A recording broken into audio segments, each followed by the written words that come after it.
ఆయనకి నాథుడేడి? ఆయన కన్నా పైన ఎవరుంటారు? అందుకే తనలో తానే రమిస్తూ ఉంటాడు ఎప్పుడు. అది శివతత్వం. కాబట్టి ఆయనంత యోగి లేడు, ఆయనంత భోగి లేడు, ఆయనంత దూరంగా ఉండేవాడు లేడు, ఆయనంత దగ్గరగా ఉండేవాడు లేడు, ఆయనంత తేలికగా భక్తుల్ని అనుగ్రహించేవాడు. ఎందుకని?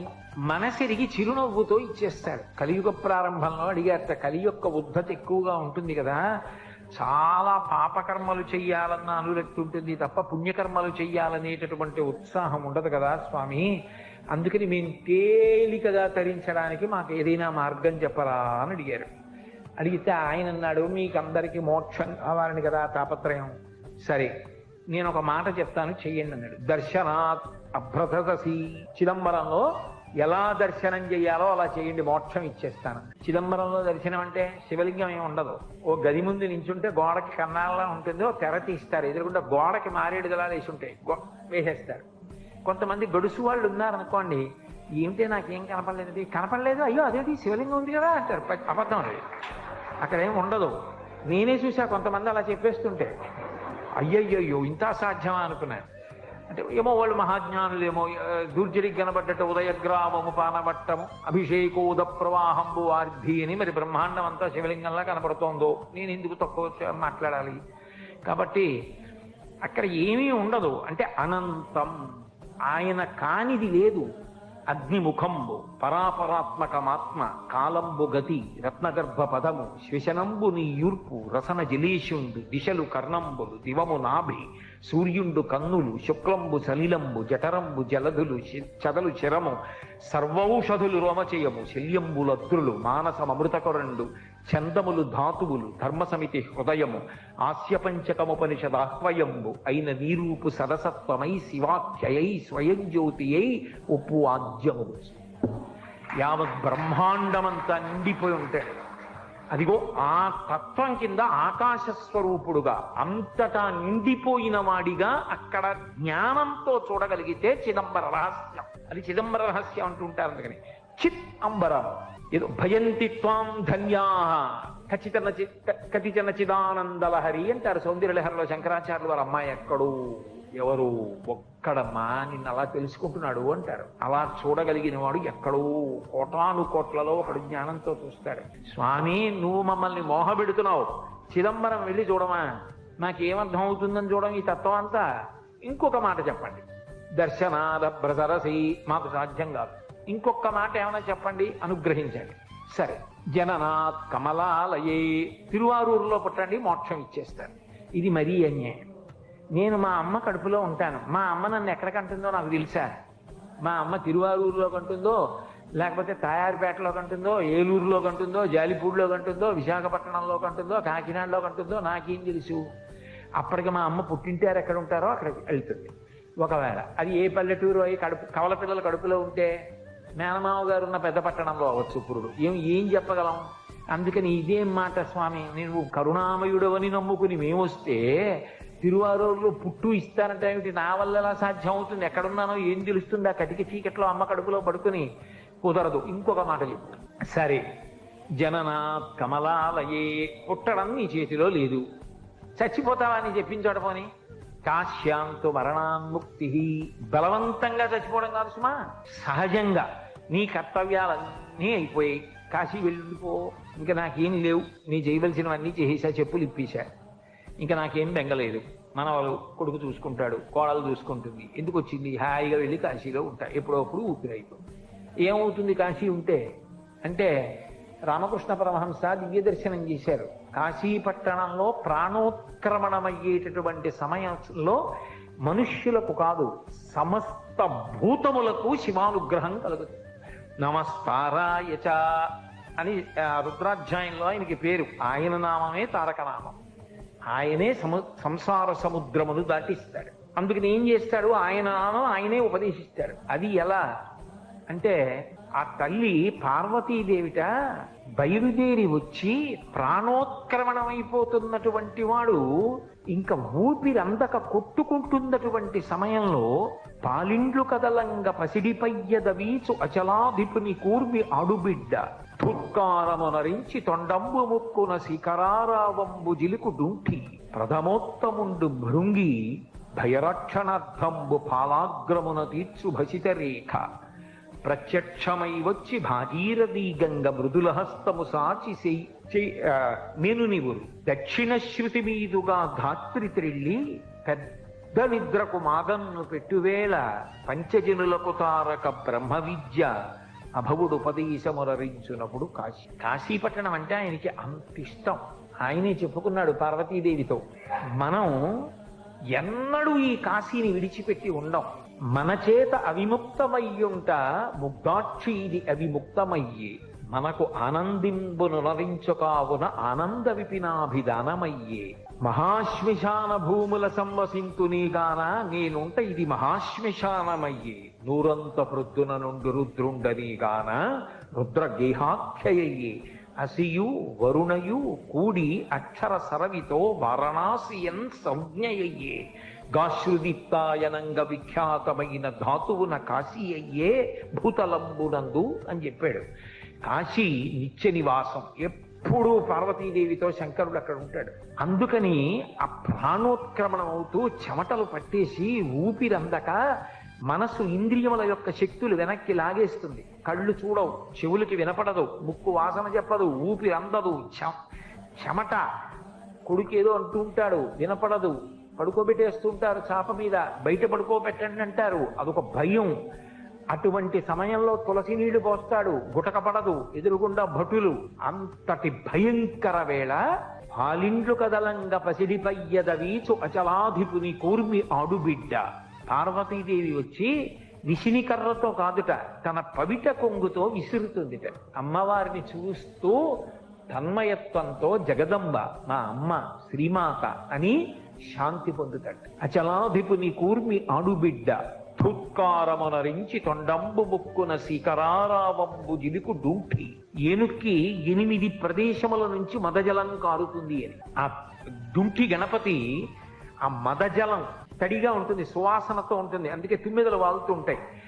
దాన్ని తొండం చివరి భాగంతో ముక్కు దగ్గర చిమ్ముతూ ఉపశాంతి కల్పిస్తాట. డుంఠి గణపతి బయలుదేరి వచ్చి కంఠవేది మీద చంద్రవంక ఉండి ఎడం పక్కకి తొండం తిరిగితే డుంఠి గణపతి అంటారు.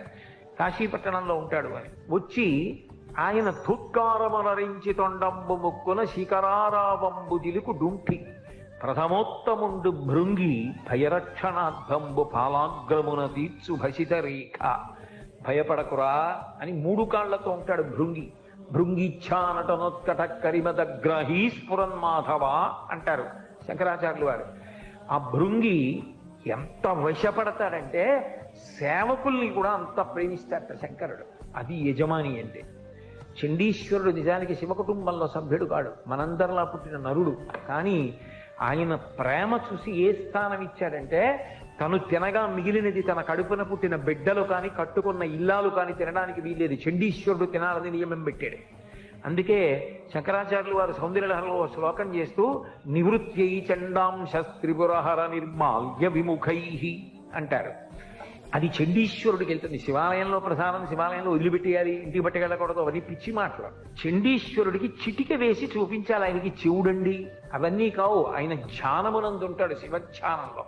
చిటికల చెండి అని చిటిక వేస్తే కళ్ళు విప్పుతాడు. అంటాడు, స్వామి శివప్రసాదం పట్టుకెడుతున్నాను, పట్టుకెళ్ళు అంటాడు. చండీశ్వరుడికి చెందుతుంది కాబట్టి ఆయనకి చూపించి తీసుకెళ్ళాలి. అందుకే లోపలికి వెళ్ళి ఆయన్ని చూసి బయటకు వస్తున్నప్పుడు చండీశ్వరుడు ఉంటాడు ప్రదక్షిణంలో. నివృత్యై చండాంశస్త్రిపురహర నిర్మాల్య విముఖై. బిడ్డలకి కూడా ఇవాళ అధికారం చండీశ్వరుడికి ఇచ్చాడు. ఒక యజమాని అంటే తన మీద ప్రేమ ఉన్న వాళ్ళని గుర్తించి వాళ్ళ గురించి పరోక్షంలోనైనా అలా చెప్పి మెచ్చుకోవాలి. అంతేగాని ఎప్పుడు నే గొప్పవాడిని కాదు, అంత గొప్పవాళ్ళు వాళ్ళు నన్ను అనుగమిస్తూ అని చెప్పాలి. అది యజమానికి ఉండవలసిన లక్షణం. అది శివుడు చూపిస్తాడు ఇంటి యజమానిగా ఎలా ఉండాలో. కాబట్టి ఆ భృంగి బయలుదేరి వస్తాట. ఆయన 3 కాళ్లతో ఉంటాడు. చిత్రం ఏంటంటే ఆ భృంగి అంటే ఎంత ఇష్టమో తెలుసా? ఆ భృంగి కోసం మెడతాడు పార్వతీదేవితో కలిసి. కాంచీపురంలో భృంగి మంటపం అని ఏకాంబరేశ్వర దేవాలయానికి బాగా బయటికి ఉంటుంది, కామకోటి మఠం వైపు. పర్వదినాల్లో పల్లకీలో అమ్మవారితో కలిసి సుగంధ కుంతలాంబతో కలిసి ఆ భృంగి మంటపానికి వస్తాడు. వచ్చి భృంగికి దర్శనం ఇచ్చి లోపలికి వెడతాడు. విద్యాశంకర దేవాలయంలో శృంగేరిలో గోడ మీద ఉంటాడు భృంగి, చెక్కబడి 3 కాళ్లతో ఉంటాడు భృంగీశ్వరుడు ఒక్కడే. అటువంటి భృంగి వచ్చి ప్రథమోత్తముండు, ప్రథమ గణాల్లో ఉత్తముడు, భయపడకురా నీకేం బెంగలేదని బొట్టనవేలుతో విభూతి పెడతాట. ఎవరికి? కాశీపట్టణంలో ప్రాణోత్క్రమణ అవుతున్న వాడికి. మళ్ళీ వెనక్కి వచ్చి గుర్తు తెచ్చుకుంటూ ఉండండి. ప్రథమోత్తముండు భృంగి భయరక్షణార్థంబు పాలాగ్రమణ తీర్చు భసిత రేఖ ప్రత్యక్షమై వచ్చి భాగీరథి గంగ మృదుల హస్తము సాచి మేను నివురు. చల్లటి తల్లి, ఆ గంగకి అధిష్టాన దేవత గంగమ్మ ఉందే, ఆవిడ రూపంతో తెల్లటి బట్ట కట్టుకుని నడిచి వస్తుంది గంగమ్మ. గంగమ్మ అనుగ్రహిస్తుంది. గంగకి అధిష్టాన దేవత ఉంది, ప్రతి నదికి ఉంది. తెలిస్తే తెలిసినట్టు ఉండాలి, తెలియకపోతే తెలియనట్టు ఉండాలి. అంతేగాని నదులకు ఉంటారా? నదులు పుణ్యజలాలా? నదుల్లో స్నానం చేస్తే పుణ్యం వస్తుందా? అదో మెట్ట వేదాంతం. మరి అలాంటప్పుడు నదుల గురించి పురాణాలు అన్నింటిలో అంత గొప్పగా ఎందుకు మాట్లాడారు? శంకరాచార్యులు వారు నర్మదాష్టకం ఎందుకు చేశారు? గంగాష్టకం ఎందుకు చేశారు? నదులు గొప్పవి కాబట్టే కదా. గంగకి అధిష్టాన దేవత ఉంది, ఆవిడ ప్రీతి పొందుతూ ఉంటుంది. తాడేపల్లి రాఘవనారాయణ శాస్త్రి గారు గంగానదిలో స్నానం చేయడానికి వెళ్ళారు. గంగమ్మ అడిగింది, శాస్త్రి స్నానానికి వచ్చావు, ఏమి ఇస్తావని అడిగింది. ఆయన ఉంగరం తీసి వేయిపోయారు. అది నీకు అనుష్ఠానానికి కావాలి, ఆచమనం చేయడానికి, రేపు మీ ఆవిడ్ని అడిగి పట్రా అంది. ఆవిడ్ని అడిగి తీసుకెళ్ళి ఆయన గంగమ్మకి ఇచ్చారు. గంగమ్మ పలుకుతుంది, ఎందరికో పలికింది. అంతవరకు ఎందుకు? గురు శుశ్రూష చేశారు ముత్తుస్వామి దీక్షితారు వారు. గురువుగారి శరీరం వదిలిపెట్టేసే ముందు ప్రతిరోజు గురువుగారు స్నానం చేశాక శిష్యుడు స్నానం చేసేవాడు. ఆ రోజున దీక్షితారు వారిని పిలిచి, ఇవాళ నువ్వు ముందెళ్ళు, స్నానం చేసే ముందు గంగకి నమస్కరించి మునిగి చేతులతో తడువు, ఏది గంగమ్మిస్తే తెచ్చుకో అన్నారు. ఆయన గంగమ్మకి నమస్కారం చేసి గురువుగారి ఆజ్ఞ అని గంగమ్మలో చేతులు పెట్టి తడివారు. వీణ దొరికింది. అందుకే మిగిలిన వీణలన్నింటికి యాళి, పౌరాణిక మృగం కిందకు ఉంటుంది. ఒక్క దీక్షితారు వారికి వీణకి మాత్రం పైకి ఉంటుంది. అది గంగామాత ప్రసాదం. దీక్షితారు వారు ఆ వీణ వాయించేవారు. గంగమ్మ ఎందరినో అనుగ్రహించింది. ఒకప్పుడు భాగవతాన్నంతటినీ పరీక్షిత్ గంగా తీరంలో ప్రాయోపవేశం చేసి విన్నాడు. వా, ఏమి పద్యరచన చేశారో పోతన గారు. అమ్మా అని పిలిచిన నరు పొమ్మా అని ముక్తి కడకు ముత్తువట, లిమ్మా నీ రూపముతో రమ్మా నాకెదురంగ గంగ రమ్యతరంగా అంటే, అమ్మా అని పిలిస్తే చాలటావు, పోరా అని మోక్షానికి పంపించేస్తాం. భగవద్గీత కించిదీత గంగా జలలవ కడికాపీత సకృతపీన మురారి సమర్థ క్రియతే తస్య యమేనన చర్చ అంటారు. అటువంటి గంగమ్మ, ఆ గంగమ్మ వచ్చి చల్లటి చేత్తో ఒళ్ళు నివురుతుంది. దక్షిణ శృతి మీదుగా ధాత్రి త్రెళ్ళి పెద్ద నిద్రకు మాగన్ను పెట్టువేళ. మామూలుగా నిద్రపోయిన వాడు మళ్ళీ లేస్తాడు రేపు పొద్దున్న. ఇది పెద్ద నిద్ర.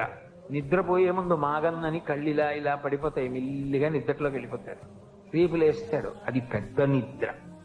ఆ పెద్ద నిద్రకు మాగన్ను పెట్టి పెద్ద నిద్రలోకి వెళ్ళిపోయిన వాడికి లేవాడు. ఆ శరీరం పంచభూతాల్లోకి వెళ్ళిపోతుంది. పెద్ద నిద్రకు మాగన్ను పెట్టు వేళ పంచజనులకు తారక బ్రహ్మ విద్య. కుడి చెవి పైకొచ్చేటట్టుగా తిప్పి శంకరుడే వచ్చి దగ్గర కూర్చొని కుడి చెవిలో తారకాన్ని ఉపదేశం చేసి తనలో కలిపేసుకుంటాడు. కాశీలో చనిపో, మోక్షం ఇస్తాడు. అందుకని మళ్ళీ వెనక్కి రండి. దర్శనాద భ్రసరసి జననాత్ కమలాలయే కాశ్యాం తో మరణాన్ముక్తి. పోనీ కాశీలో మరణిస్తావా, మోక్షం ఇస్తాను. బలవంతంగా కాదు సుమా, మళ్ళీ చెప్తున్నాను. చాకటి కొడుకురాలు చెప్పారని హైచెంపలు చేయకండి. నేను చెప్తున్నది సహజ మరణం, కాశీవాసం చేసి. అయితే స్వామి, మా సంసారం ఎంత గొప్ప బంధనాలో నీకు తెలుసు కదా. పెరిగే కొద్దీ ముచ్చట్లు ఎక్కువ. ముందు కొడుకు మీద ముచ్చట, తర్వాత మంచి కోడలు వచ్చిందని ముచ్చట, ఆ తర్వాత మనవడి మీద ముచ్చట. ఇక్కడ ప్రసంగం చెప్తుంటే ఇంటి దగ్గర ఎక్కడో టీవీలో వస్తుంటే వాడికి తెలియక టీవీలో తాతగారు ఉన్నారనుకుని తాత దా నరుస్తున్నాడని ఫోన్ చేసి చెప్తే తలడిల్లిపోతాడు తాత. ఇన్ని బంధాలు. నేనెక్కడ కాశీరా, కాశీలో ఉండనా? అవుతుందా నా వల్ల? అయ్యే పని కాదు. ఇంకొక మాట చెప్పి, స్మరణ తరుణాచలే, కనీసం అరుణాచల శివ అరుణాచల శివ అరుణాచల శివ అనుకుంటావా? అలా అనుకో చాలు. స్మరణాత్, నన్ను అరుణాచల శివుడిని స్మరిస్తుండు. ఆ కొండ, ఆ శివలింగం, ఆ గిరి ప్రదక్షిణం అవి మనసులో స్మరించుకుని అరుణాచల శివ అరుణాచల శివ అంటుండు. ఎప్పటికప్పుడు పాపదహనం చేసి నీకు మోక్షం ఇస్తాడు. చాలు. ఇంకింతకన్నా అడిగితే బాగుండదు స్వామి. 4 ఇచ్చావు, ఏదో ఒకటి అంటాం. అంతేగాని ఇంకా చాలదంటే ఇంతకన్నా అన్యాయం ఇంకోటి ఉండదు. ఇన్ని వరాలు ఇచ్చావు. బిడ్డలని అనుగ్రహించడంలో అంతటి కరుణామూర్తి అసలు నిజానికి మీకు ఒక్క మాట చెప్పిన ప్రవచనం పూర్తి చేస్తాను. లోకంలో ఏదో సత్కారం చేస్తామండి, ఓ దండేస్తామంటే వస్తాడు ఎవడన్నా, ఏదో మీకు బట్టలు ఇస్తామండి అంటే పుచ్చుకుంటారు, మీకు పాములు ఇస్తామండి అంటే పుచ్చుకునేవాడు ఎవడన్నా ఉంటాడా? శివుడు ఒక్కడే నాగభూషణుడు. అంతేకాదు, మీరు కింద నించోండి పైనుంచి నీళ్లు పోస్తామంటే పుచ్చుకునేవాడు శివుడు ఒకడే. శివుని శిరమున కాసిన్ని నీళ్లు చల్లి, రాజశేఖర చరిత్రం అందులో అంటాడు, శివుని శిరమున కాసిన్ని నీళ్లు చల్లి పత్తిరి సుమంత నెవ్వాడు పారవై, కామధేనువు వానింట గాడి పసర, అల్ల సురసాక్షి వానింట మల్లె చెట్టు. వీడేం పెద్ద రుద్రాధ్యాయం అంతా చదివేసి స్వరంతో మంత్రాలు చెప్పేసి పరమభక్తితోటి అభిషేకం చేసేది లేదు. ఇన్ని నీళ్లు సమృద్ధిగా ఇస్తే ఉద్ధరణ కట్టుకొచ్చి ఇలా పోస్తూ ఉంటాడు. నీకు చేయిస్తే స్నానం అలా ఓ చిన్న గిన్నెలో నీళ్లు వేసి ఉద్ధరణేసి భార్య పెట్టి స్నానం చేసినంటే, ఇంత కృష్ణానది ఇంత ప్రవాహం ఇన్ని నీళ్లు ఇచ్చాడా? మీరంటే భక్తులు చక్కగా చేస్తారు. నాలాంటి ధూర్తుడు ఆచమన పాత్రట్టుకుని ఏమి ఇలా పోయలేవు కనీసం అన్ని నీళ్లు ఇచ్చాడు కదంటే బద్ధకం, ఓ బిందెతో తేడు ఇంకోసారి, లేదా వరదల కింద పోసేస్తాడు. అతివృష్టి అనావృష్టి. కానీ అందుకని నీళ్లు చల్లి అన్నాడు. అభిషేకం ఎక్కడ చేశాడు రా నాలాంటి వాడు అని నన్ను దృష్టిలో పెట్టుకుని వాడు నీళ్లు ఎక్కడ పోశాడు? నీళ్లు చల్లాడు. పోనీ పత్రి మనస్ఫూర్తిగా ఓం నిధనపతయీ నమః అని ఇలా వేశాడా? ఇలా చల్లేయడమే. పత్తిడి సుమంత నెవ్వాడు పారవయిచ్చు, పారేశాడంతే ఆయన మీద. అయినా ఆయన పొగిపోయి పోన్లేరా, ఆరేడు దళాలు తెచ్చావు, నా మీద నీళ్లు చల్లేవు, ఏదో నేను ఉన్నానని నమ్మి వచ్చావు, చాలేరా. వాడు అలాగే చెప్తాడా కోటేశ్వరరావుని పట్టించుకోకు, నేను చూస్తాను కదా అని. అల్ల కామధేనువు వాడింట గాడిపసర, కామధేనువుని తెచ్చి ఇంట్లో కట్టేస్తాట. అల్ల సురశాఖి వానింట మల్లి చెట్టు, కల్పవృక్షాన్ని తీసుకొచ్చి ఇంట్లో ఏదో మల్లి చెట్టు పాతినట్టు పాతేస్తాడు. అంత సులభుడు. ఆయనంత ప్రసన్నుడు లోకంలో ఎవరు ఉండరు. భగీరథుడు తపస్సు చేస్తే ఊర్ధ్వబాహు పంచతప మాసాహారో జితేంద్రియ కస్య వర్ష సహస్రాణి ఘోరీ తపసి తిష్ఠిత. రామాయణం బాలకాండ. ఆయన చేతులు పైకెత్తి 1000 సంవత్సరముల పాటు 4 వైపులా అగ్నిహోత్రాన్ని పెట్టుకుని సూర్యుడిని చూస్తూ తపస్సు చేస్తే కొన్ని 1000 సంవత్సరముల తర్వాత తస్య వర్ష సహస్రాణి 1000 సంవత్సరముల తర్వాత బ్రహ్మగారు ప్రత్యక్షం అయ్యాడు. మా వంశం నిలబడాలి తథాస్తు. మా ప్రపితరులు సగర చక్రవర్తి కుమారులు సగరులు బూది కుప్పలై పడిపోయి ఉన్నారు పాతాళ లోకంలో. ఆకాశగంగ ప్రవహిస్తే తప్ప వాళ్ళు ఉద్ధరణ పొందరు, అందుకని ఆకాశగంగని విడిచిపెట్టు, పాతాళ లోకానికి తీసుకెడతానన్నాడు. కుదరదు. గంగాయా పతనం రాజన్ పృథివీన సహిష్యతి తాం వై ధారయితుం వీరనాంద్యం పశ్యామి శూలినః. ఆకాశగంగ పైనుంచి భూమి మీద పడితే తట్టుకోదు భూమి, భూమికి ఆ శక్తి లేదు, ఆ ధార తట్టుకోగలిగిన స్థితి ఉండదు, దెబ్బతింటుంది భూమి. భూమి ఎవరిది? కపిలాన్ రూపమాస్తాయాధారయత్ అనిశం ధరాం. కపిల మహర్షి రూపంలో విష్ణువుది, శివుడిది పృథ్వీలింగం. నేనేవండి? శంకరుణ్ణి అడుగు, శంకరుణ్ణి నేను శాసించలేను, ఆయన ఒక్కడే పట్టగలడు గంగ పడుతుంటే. వీరనాంద్యం పశ్యామి శూలినః. అన్యులెవరూ పట్టుకోలేరు, ఒక్క శివుడికే చెల్లి. ఆయన్ని ప్రార్థన చేయి, ఆయన పట్టుకుంటారంటే నీ ఇష్టం అన్నాడు. మళ్ళీ శివుడి గురించి తపస్సు చేశాడు. చిత్తం ఏంటంటే ఇంత పెద్ద తపస్సు అక్కర్లేకపోయింది. ప్రత్యక్షం అవుతూనే ప్రీతస్పేహం నరశ్రేష్ఠాకరిష్యామి తమా ప్రియం శిరసా ధారయిష్యామి.